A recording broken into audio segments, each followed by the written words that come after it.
Eu vou rabiscar aqui, fazer um rascunho de como são essas coordenadas esféricas, tá? Aí depois a gente mostra uma figura mais organizada e depois a gente deduz as fórmulas que permitem a passagem para coordenadas esféricas, né? Eu estou falando em fórmulas porque, por exemplo, nós estudamos a passagem para coordenadas cilíndricas, né? A passagem que eu quero dizer é sair das coordenadas cartesianas, x, y, z, né? E chegar nas cilíndricas, que a gente viu que são r, θ, z. Né? Cartesianas, x, y, z, cilíndricas, r, θ, z. E de que forma a gente passa de um sistema para o outro? A gente falou, no caso das cilíndricas, a gente não faz nenhuma alteração na coordenada z, z permanece da forma como ele era, né? E apenas essa passagem das coordenadas cartesianas para as coordenadas cilíndricas, essa passagem é dada quando a gente considera x como sendo r cosseno de θ, y como sendo r seno de θ e não faz nenhuma alteração em z. E por isso que a gente disse que o uso das coordenadas cilíndricas na integral tripla é inteiramente equivalente ao uso das coordenadas polares na integral dupla, porque as fórmulas são as mesmas. X é r cosseno θ, y é r seno θ, z não sofre alteração, e além disso ainda há uma outra grande coincidência, é que o jacobiano da mudança para coordenadas cilíndricas continua sendo r, o mesmo jacobiano que nós utilizávamos na mudança para coordenadas polares. Agora, como eu falei que ia fazer um rascunho, o rascunho seria o seguinte. Isso daqui, né? Isso daqui representa a mudança para cilíndricas, a saída do sistema cartesiano para o sistema das coordenadas cilíndricas. Nós agora vamos fazer uma mudança onde, originalmente, nós estamos no sistema cartesiano, né, x, y, z, e vamos sair dele para um sistema chamado de sistema de coordenadas esféricas,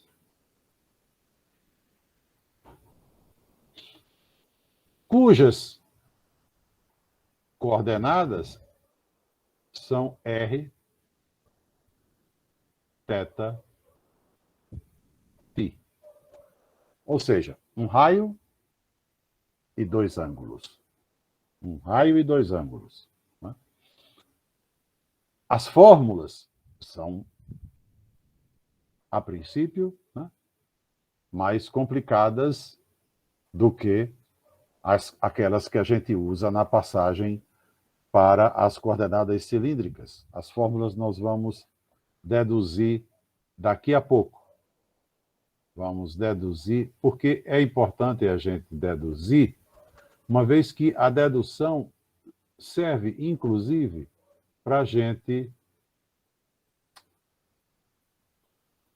mais claramente perceber a situação dessas três componentes, dessas três coordenadas nesse novo sistema. Tá bom? Agora, como é que funcionam, né, essas três coordenadas? Muito bem. O sistema cartesiano, né, o sistema cartesiano, a gente sabe como funciona. Se eu estiver no R3, né, se eu estiver no R3, eu sei como funciona o sistema cartesiano. Sei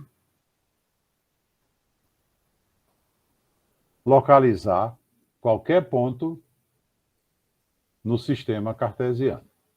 Não representa nenhum problema a localização de um ponto no sistema cartesiano. Eu sei exatamente como é que eu faço a medida de x, né, a medida de y e a medida de z. Em outras palavras, ou falando concretamente em termos geométricos, né, aqui está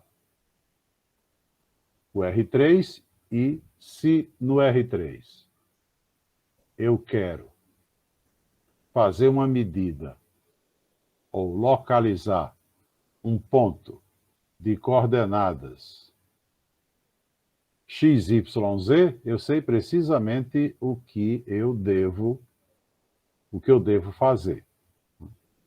Eu tenho a medida de x, tenho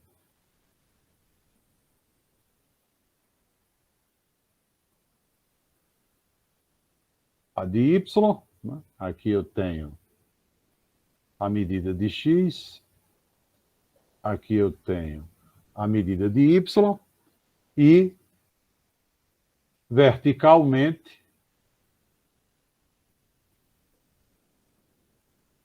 eu tenho a de z. Verticalmente eu tenho a medida de z. E, consequentemente, aqui eu tenho o ponto de coordenadas x, y, z. Né? São as tradicionalíssimas coordenadas retangulares. Né? As coordenadas cartesianas são as coordenadas retangulares. A gente vai, na verdade, trabalhando com retas.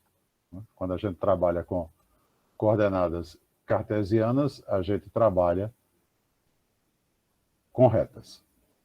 Agora, como é que eu faço as medidas no sistema de coordenadas esféricas? Como é que eu faço as medidas no sistema de coordenadas esféricas? Veja bem, eu estarei, evidentemente, continuarei no R3, o sistema de coordenadas esféricas é um sistema de coordenadas para estabelecer medidas no R3, e essas medidas são feitas da seguinte forma. A partir da origem, o ponto tem as componentes R, θ, φ. Ou R, φ e θ, não importa. Mas a partir da origem, eu faço a medida de R.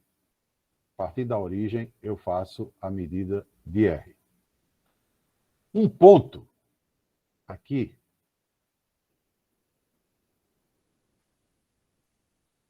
representado em coordenadas esféricas, ele corresponde a uma medida do seguinte tipo.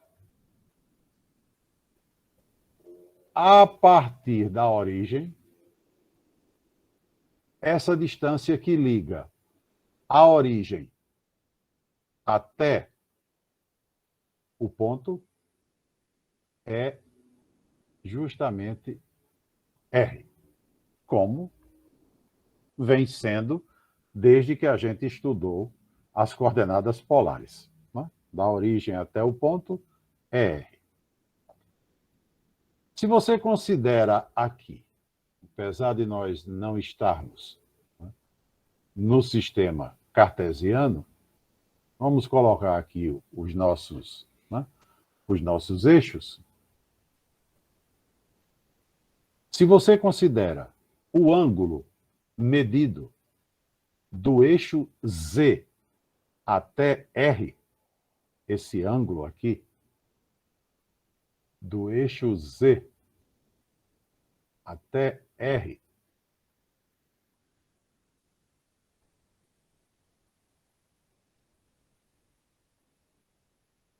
esse ângulo aqui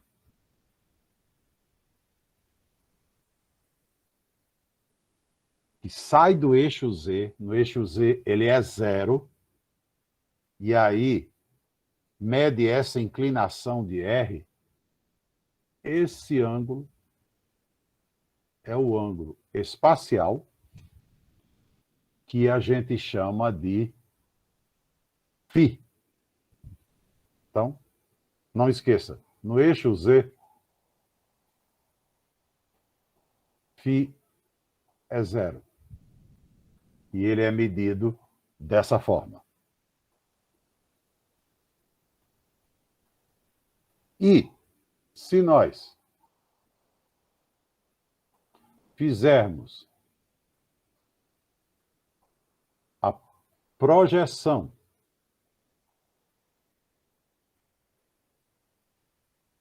desse ponto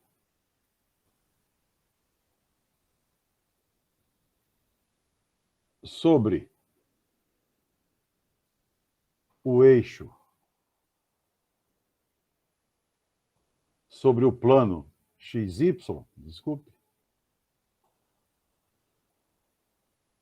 projeção sobre o plano XY, e ligarmos essa projeção até a origem,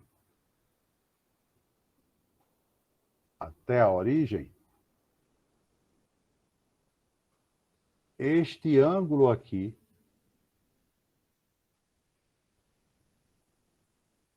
medido lá no plano XY é θ. Então, θ é o ângulo medido no plano XY e φ é o ângulo medido no espaço a partir do eixo Z. R é o comprimento da reta que liga a origem ao ponto.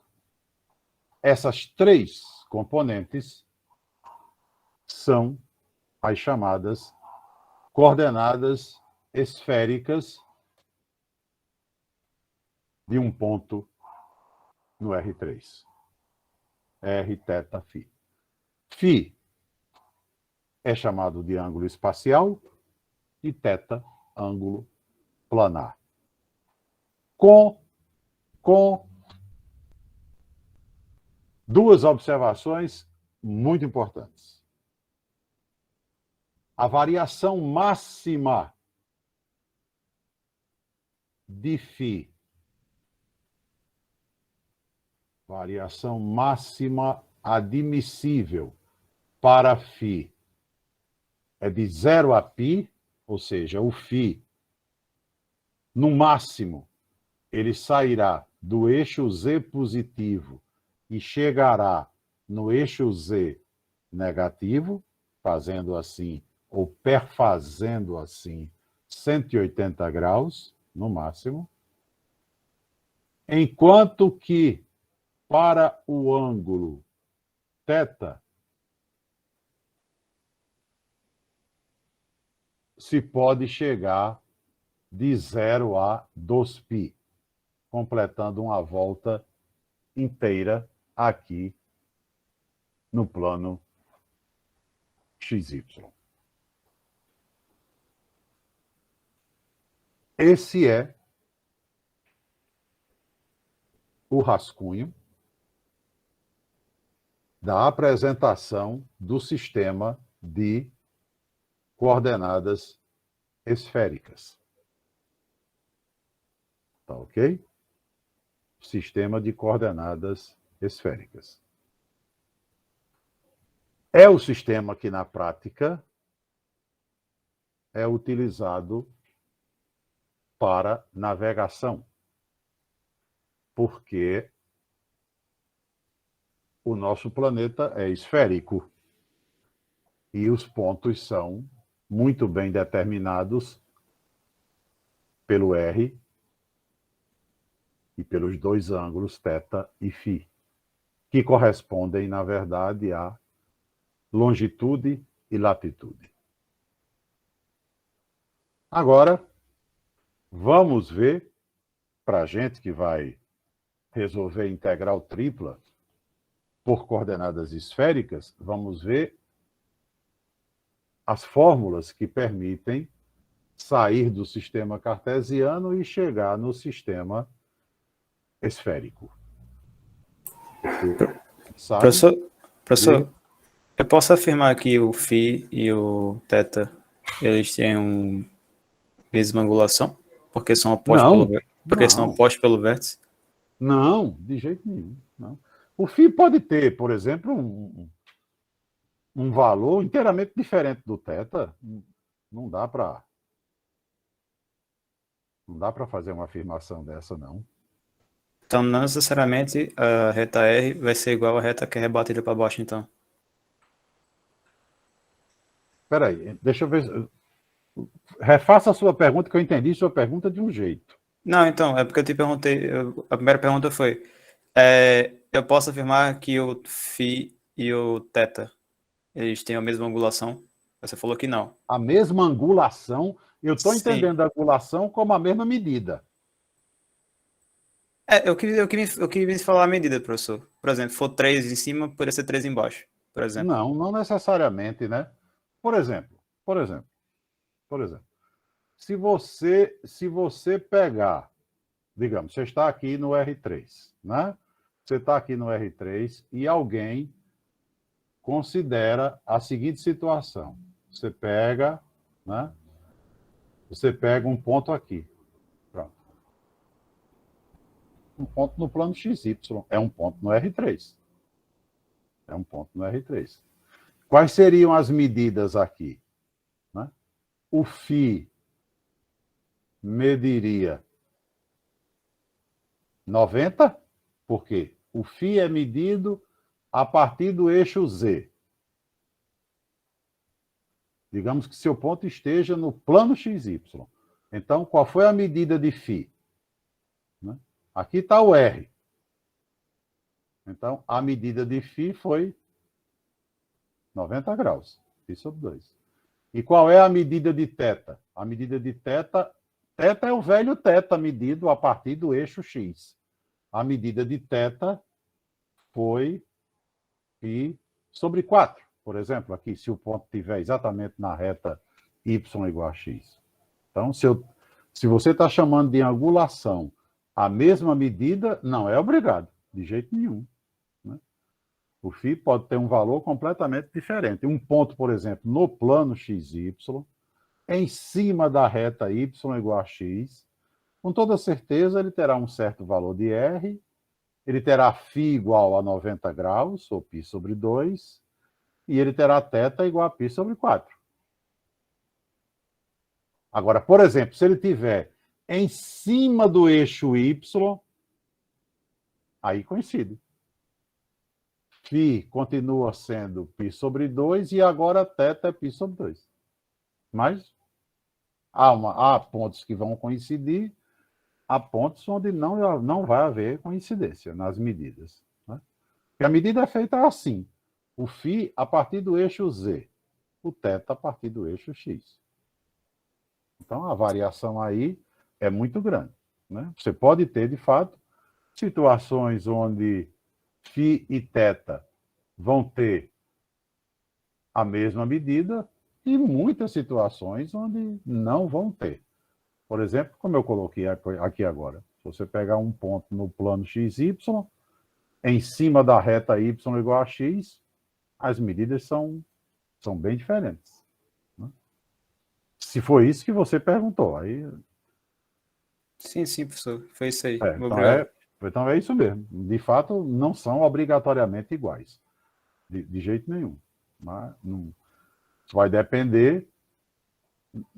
Aliás, o que é óbvio, né? Vai depender de onde esteja o ponto. Aí, como eu estava dizendo, para a gente que vai resolver integral tripla, a gente sabe que mudança de variáveis, né, significa troca x pela nova expressão dele em função das novas variáveis, troca y, né, troca z.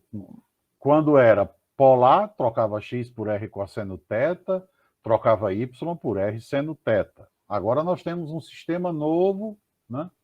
Um sistema novo, que é o sistema de coordenadas esféricas. Então, como é que fica, né? Como é que fica essa medida? Né? Bom, a figura que eu acabei de fazer aqui, que chamei de rascunho, foi essa daqui. Né? Então, você tem um ponto aqui no espaço, XYZ, que em termos de coordenadas esféricas, né, ele corresponderia a um ponto que seria localizado, né, por um φ, medido a partir do eixo Z, por um R, que seria essa distância, e na projeção sobre o eixo, sobre o plano XY, em relação ao eixo X, você teria a medida de θ. Observando que, né, como a gente falou, o maior valor de φ é π, quer dizer, φ varia de 0 até π, e o maior valor de θ dos π, θ pode dar uma volta completa de 0 até 2π. Agora, o que é que a gente quer? A gente quer fazer aqui, né, uma dedução, né, das fórmulas por meio das quais a gente vai conseguir resolver as integrais triplas, porque se a gente vai aplicar a mudança para coordenadas esféricas, onde houver x, a gente vai substituir por alguma coisa em termos de r, de θ e de φ. Né? Onde houver y também e onde houver z também. Que agora o z vai sofrer modificação. Nas cilíndricas, o z não sofria nenhuma alteração, mas agora vai sim. Né? E aí, para a gente deduzir as fórmulas de transição do sistema cartesiano para o sistema de coordenadas esféricas, a gente precisa só verificar o que acontece aqui nessa figurinha. Então, vamos supor, nós temos aqui um ponto, XYZ, e a gente sabe que isso aqui é o ângulo φ, essa distância é R, aqui a projeção, vamos chamar a projeção de L, né? A projeção vamos chamar de L, e aqui o nosso ângulo, o ângulo θ. Aí uma coisa que é importante da gente perceber, né, é que esse ângulo do eixo Z até o plano XY, evidentemente, é 90 graus. Né? Se φ percorresse todo esse trajeto, φ valeria π sobre 2 radianos, ou 90 graus. Então, claro, se φ é um ângulo que vem até aqui, o complemento dele até o plano XY, né, é π sobre 2 menos o φ. Então, esse ângulo que está marcado aqui em azul, né, é π sobre 2, ele vindo até aqui, menos a medida real dele, que é essa parte superior. Então, esse ângulo aqui é π sobre 2 menos φ.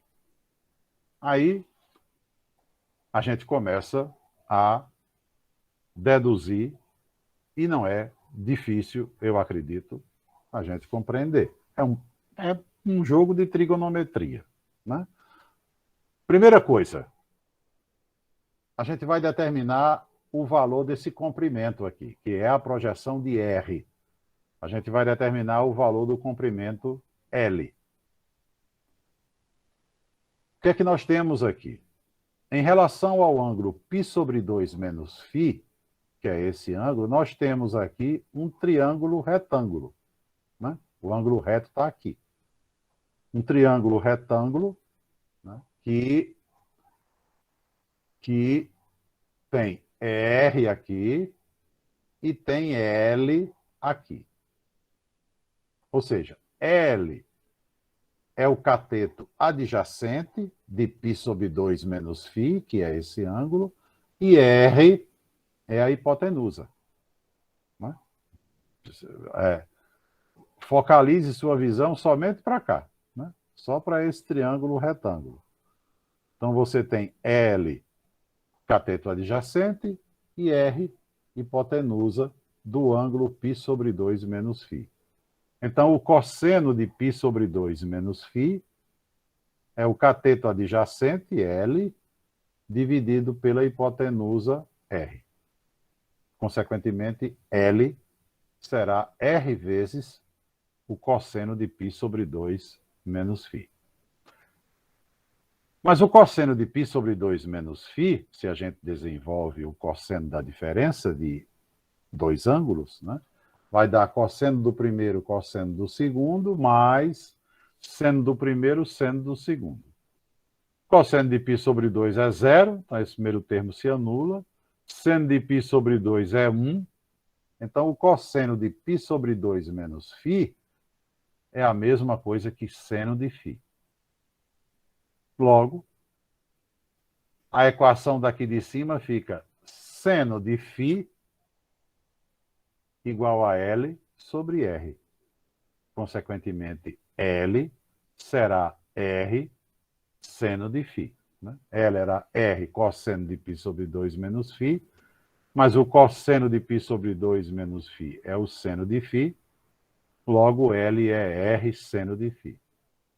Estabelecido o valor de L em termos de R e de φ, aí a gente deduz com rapidez as fórmulas para x, para y e para z. Né? Por quê? Em relação a θ, né? Em relação a θ, eu também tenho um triângulo retângulo. Esse ângulo aqui, né? Esse ângulo aqui é reto. Esse ângulo aqui é reto. A gente sabe disso. Então, o cosseno de θ será o cateto adjacente, que é x, sobre a hipotenusa, que é L. Né? Em relação a θ, L é a hipotenusa e x é cateto adjacente. Então, o cosseno de θ é x sobre L. Consequentemente, x é L cosseno de θ. Nós acabamos de achar que L era R seno de φ, então x será R cosseno de θ seno de φ. Seria, na verdade, R seno de φ cosseno de θ, mas tanto faz. E aí é melhor escrever assim, porque, inclusive, se fosse o caso da gente precisar memorizar, né, a fórmula, a equação do x né, começaria igual à equação de polar, né, x igual a r cosseno θ. Só que tem o complemento multiplicado ainda pelo seno de φ. É evidente que o seno de θ é o cateto oposto, que é o y, sobre L, que é a hipotenusa. Então, y é L seno de θ. Como L é R seno φ, o y será R seno θ, a mesma fórmula de polar, multiplicado também pelo seno φ. O x e o y são ambos multiplicados pelo seno φ. E, finalmente, z. Z não precisa de L para a gente deduzir, porque o cosseno de φ é o cateto adjacente, que é Z, sobre a hipotenusa, que é R.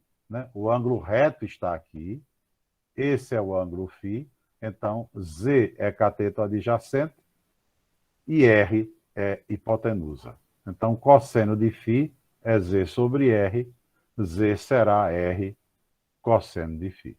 Então, essas três são as fórmulas que fazem a transição do sistema cartesiano para o sistema esférico. Então, a gente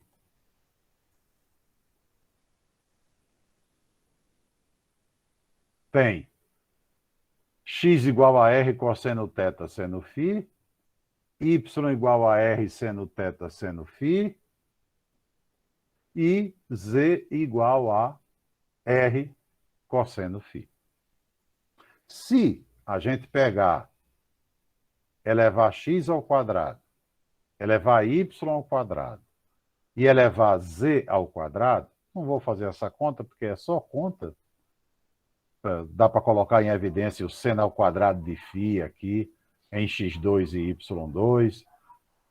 Enfim, calculando x2 mais y2 mais z2, a gente vai encontrar precisamente R2. Então, para as coordenadas esféricas, né, x2 mais y2 mais z2 é R2. Coisa que não acontece, né, nas cilíndricas. Né? Não acontece nas cilíndricas. Porque lá nas cilíndricas, x2 mais y2 mais z2 não é nada. Né? Não é nada. Na verdade, é R2 mais z2, não significa nada. Mas aqui não. Nas esféricas, a x2 mais y2 mais z2 é R2. Ok? Bom, e como essas três equações correspondem a uma mudança de variáveis, se a gente vai utilizar essa mudança para resolver integral, a gente sabe que tem que calcular o jacobiano. Né? Jacobiano, que é o determinante da matriz cujas linhas são as derivadas das coordenadas antigas em relação às coordenadas novas. Então, a primeira linha seria a derivada de x em relação a r, a derivada de x em relação a θ, a derivada de x em relação a φ. Você vai perceber que isso aqui vai dar uma matriz volumosa, né? Porque derivada de x em relação a r vai dar cosseno θ seno φ, vai ficar aqui. Derivada de x em relação a θ vai ser menos r seno θ seno φ. São expressões pesadas que vão aparecer aqui. E o único termo daqui que é zero é a derivada de z em relação a θ. Porque se tivesse muitos zeros na matriz, ajudaria muito o cálculo do determinante. Mas só tem um zero, que é z em relação a θ. Né? Z não tem θ, então a derivada de z em relação a θ seria zero. Mas a única. Não vou calcular esse determinante, tá? É uma conta realmente muito grande, mas a gente sabe que o determinante dessa matriz será precisamente o jacobiano da mudança para coordenadas esféricas. E esse jacobiano vai nos dar R2 seno φ. É esse jacobiano que vai para dentro da integral. Com uma observação importante, né? A gente sabe que o jacobiano, quando vai para dentro da integral, ele vai em módulo, né? Perceba que ele não precisa de módulo. Pelo R, é evidente que ele não precisa, porque o R está ao quadrado. Então, o R não tem a menor chance de ser negativo. E pelo seno de φ, ele também não precisa. Porque, como a gente viu antes, φ varia, no máximo, de 0 a π. Né? E de 0 a π, o seno é maior ou igual que 0. Né? O seno é positivo. Então, eu não preciso de módulo. Eu preciso apenas saber que o jacobiano da mudança para coordenadas esféricas vale R2 seno de φ. Ok? Muito bem. Então, vamos... Professor, Oi. rapidinho, antes de... Calma aí, Diga. antes de eu mudar. É só que eu não tô conseguindo enxergar no gráfico aí, no gráfico o L. Por exemplo, X sobre L. Tipo, o resto é tudo lindo, eu entendi tudo perfeitamente. Agora, eu só não tô conseguindo encontrar esse L aí. O L é a projeção do R, né? Porque o L não é igual ao R. Ele é a projeção de L, de R. Né? É como se você... Porque veja bem, o que é que você tem aqui?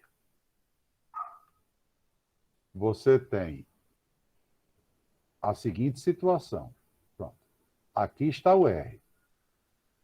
Se você baixa, como foi feito, né?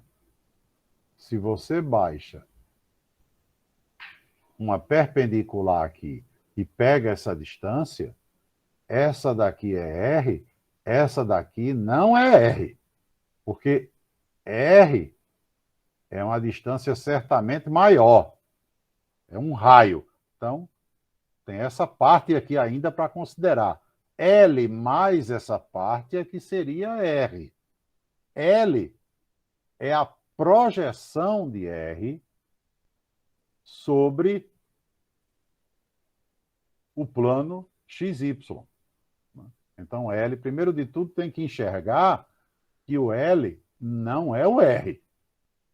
É como se você baixasse o ponto aqui e essa distância, sim, é L. Essa distância aqui é L. Aí agora, pronto. Essa medida aqui é X. Esse ângulo aqui é θ. E essa distância aqui é L. Então, se você transferir essa figura para cá, você vai ter uma figura desse tipo. Né? Você vai ter X, você vai ter θ e você vai ter L. Ângulo reto aqui. Né? Ângulo reto aqui. Aí, se alguém lhe perguntar, né? Quem é o cosseno de θ? É o cateto adjacente, X, sobre a hipotenusa, que é L. Foi isso que foi dito aqui, né? Cosseno de θ é X sobre L. Exatamente a figura que está aqui. É L, Y, essa medida aqui é Y, né? E X. Então, X em relação a θ, X é cateto adjacente. E L é hipotenusa. Por isso que foi dito que o cosseno de θ era X sobre L. Então, Deu para enxergar, não, não? eu entendi, professor. É porque eu estava olhando só para aquele ângulo lá grandão do π sobre 2 menos... Ah, tá. Entendeu? Não. Aí agora Aí, no entendi caso, agora. E aqui está cada um se tem que pegar o seu considerando, né? respectivo ângulo, né? Entendi agora. Está se considerando exclusivamente o θ, né? Certo, entendi agora. Exclusivamente o θ. Certo, tá, obrigado. Bom, então podemos seguir aqui. Vamos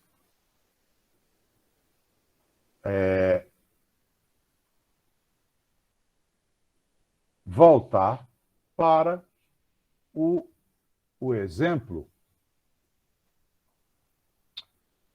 do... Pronto. O exemplo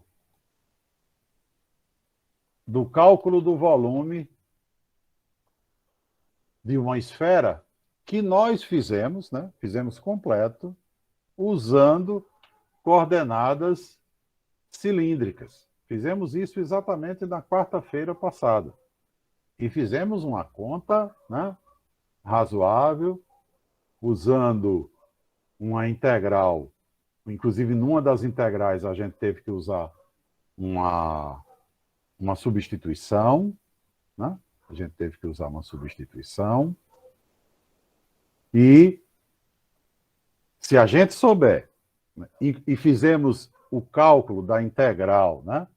Fizemos o cálculo da integral que forneceria o volume da esfera. Nós fizemos 1/8, né? Acho que dá para lembrar disso. Nós fizemos 1/8 do volume e depois, ou seja, consideramos a esfera no primeiro octante e depois multiplicamos por 8, né? E resolvemos por coordenadas cilíndricas, né? E, como não poderia deixar de ser, nós encontramos que o volume da esfera era 4/3 de π vezes o raio ao cubo. Exatamente a fórmula tradicional que a gente conhece.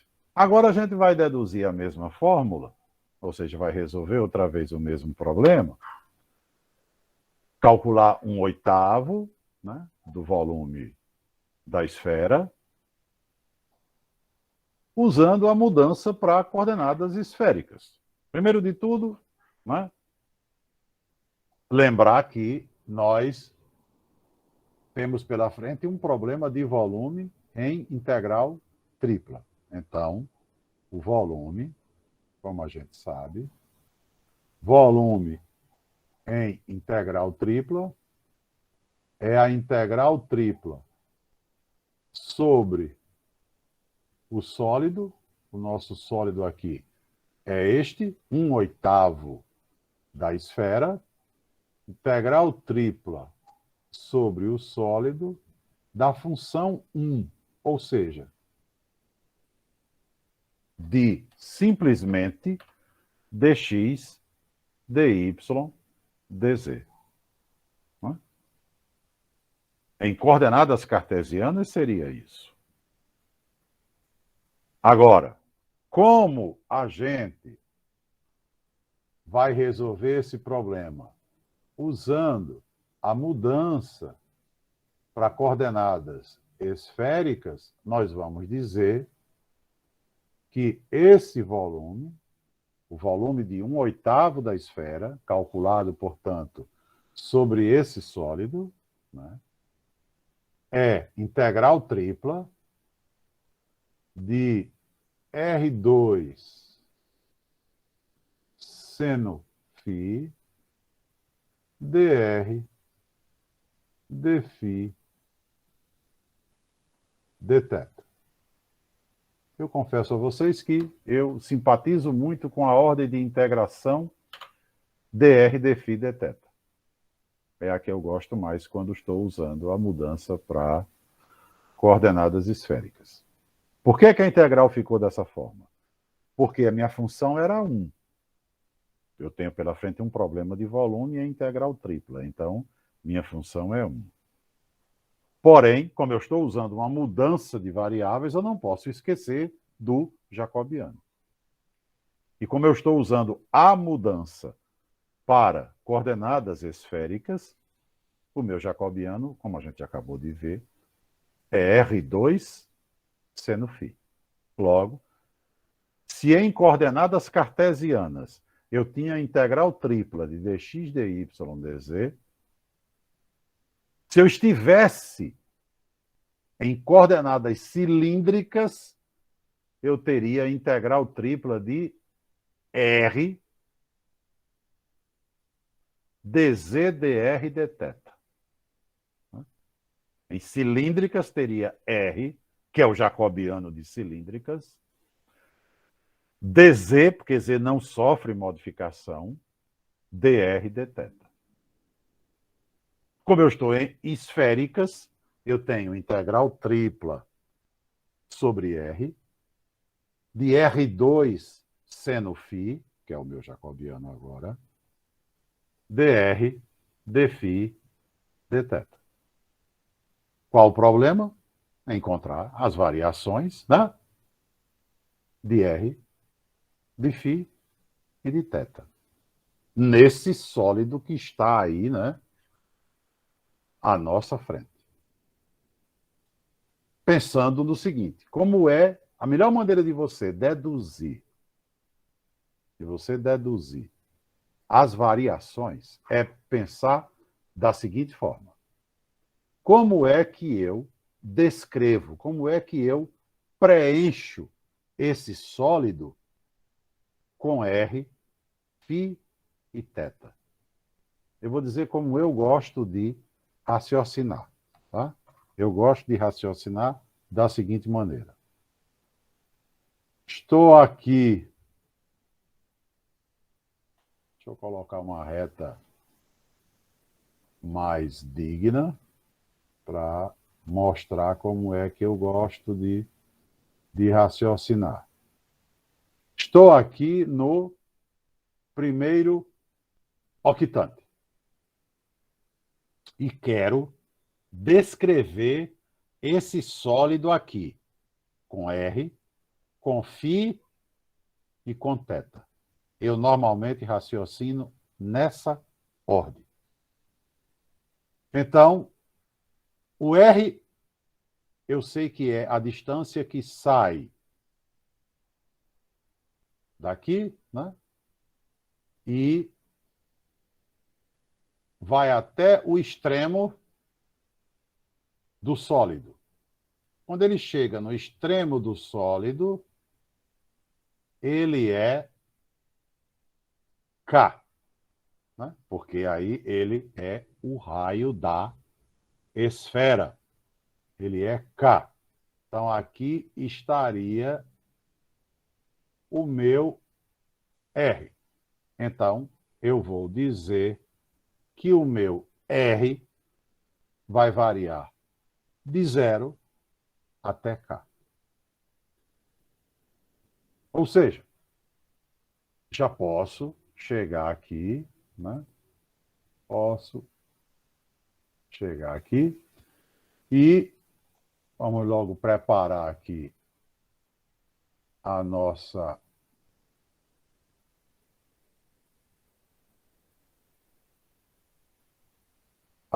integral para receber os limites de integração. Então,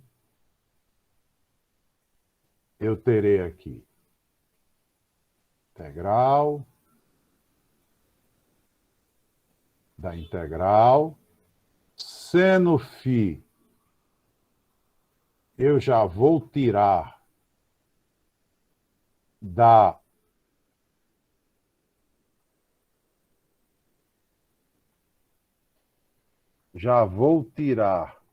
da primeira integral, porque a primeira integral é em R, e aí seno φ é constante em relação a R, e eu terei na primeira integral R variando, como a gente acabou de escrever, variando de 0 até K. Né? Foi o que a gente acabou de escrever.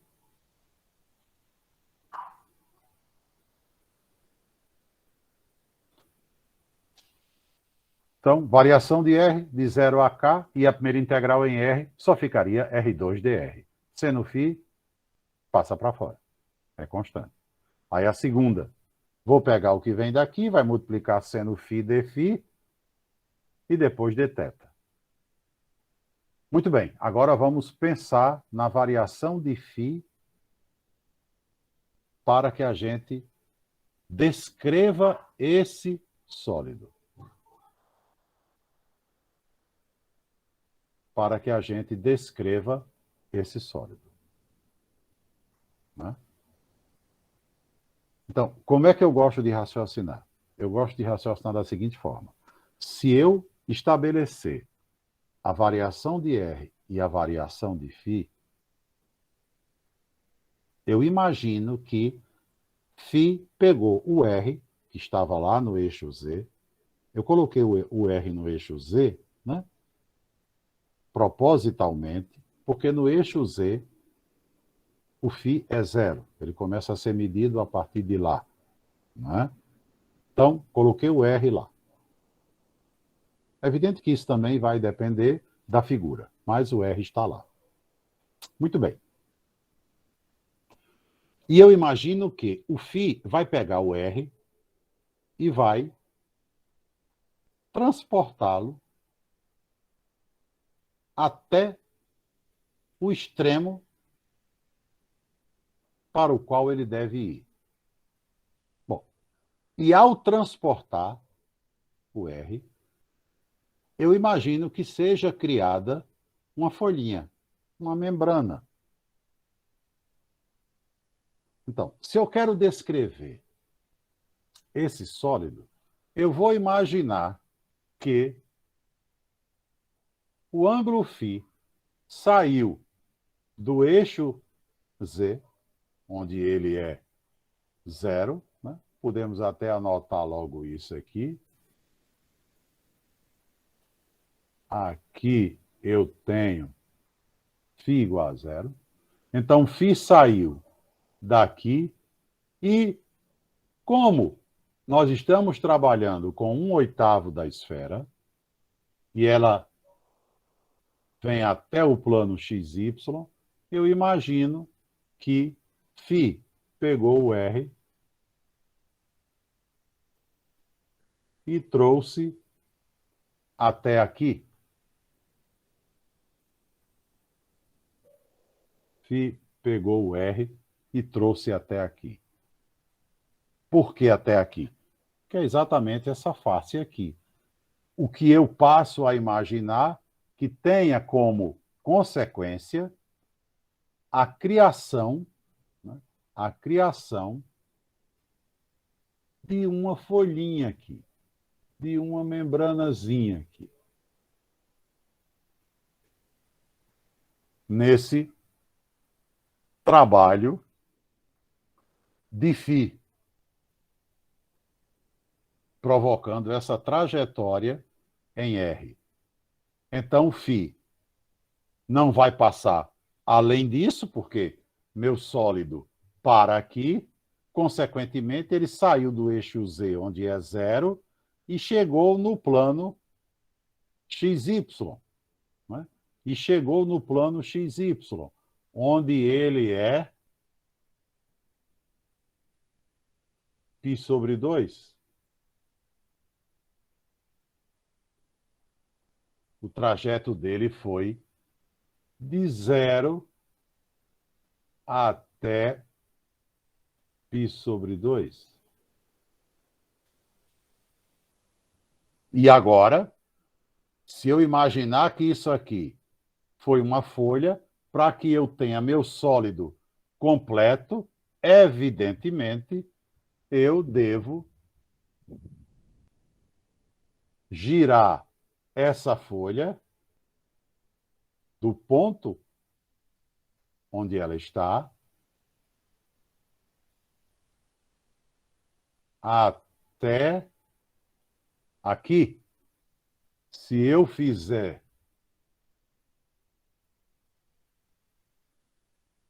esse trajeto com a folhinha, com toda certeza, eu terei descrito o meu sólido. Com toda certeza, terei aqui o meu sólido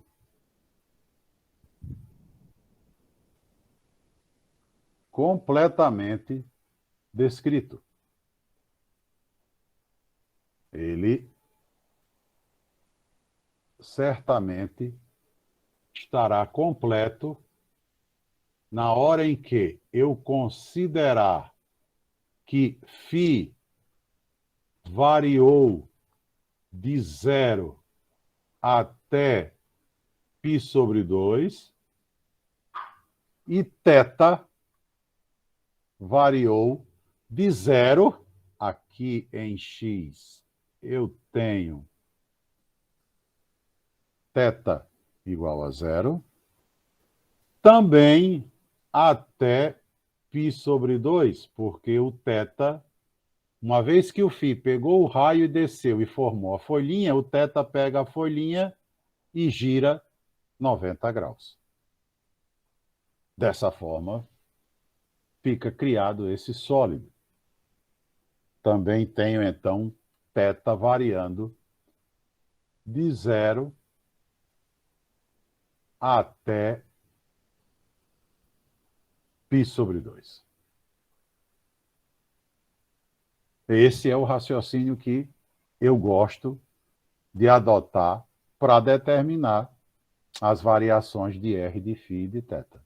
É fazendo o φ deslocar o R, imaginar que isso criou uma folha e saber o quanto essa folha deve girar para obter o sólido. E agora perceba que se você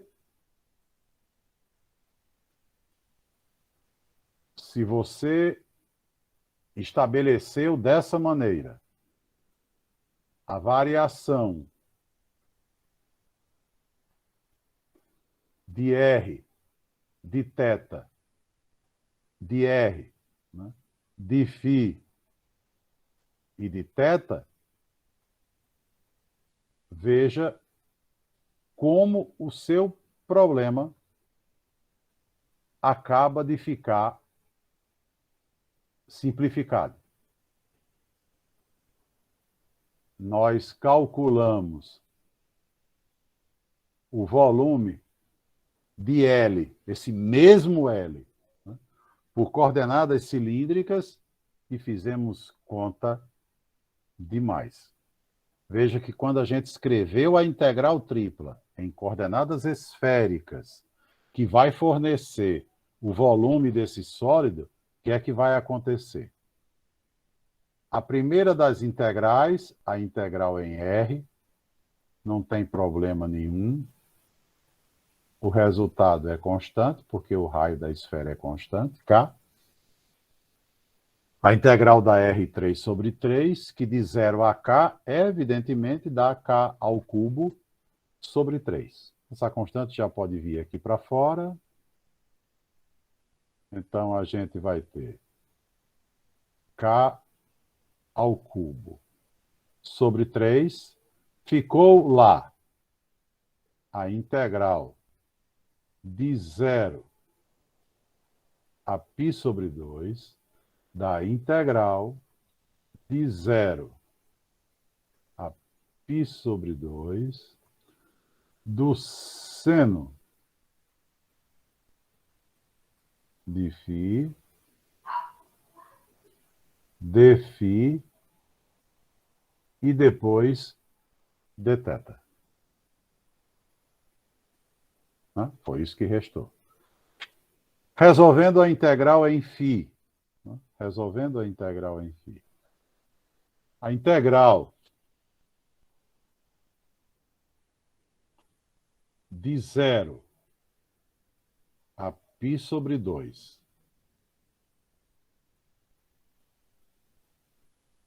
do seno de φ de φ, isso me dá menos cosseno de φ, integral de seno é menos cosseno, de 0 a π sobre 2. Não é? Então, isso é menos... Vamos deixar esse menos assim, lá de fora, para fazer essa variação. Essa variação me dá cosseno de π sobre 2 menos cosseno de 0. Né? Cosseno de π sobre 2 é 0. Cosseno de 0 é 1. Então, eu tenho aqui 0 menos 1. Aqui dentro, então, eu tenho menos 1. Com esse menos aqui de fora, tenho 1. Então, esta integral aqui é 1. Consequentemente, o volume de L é K ao cubo sobre 3, multiplicado pela integral de 0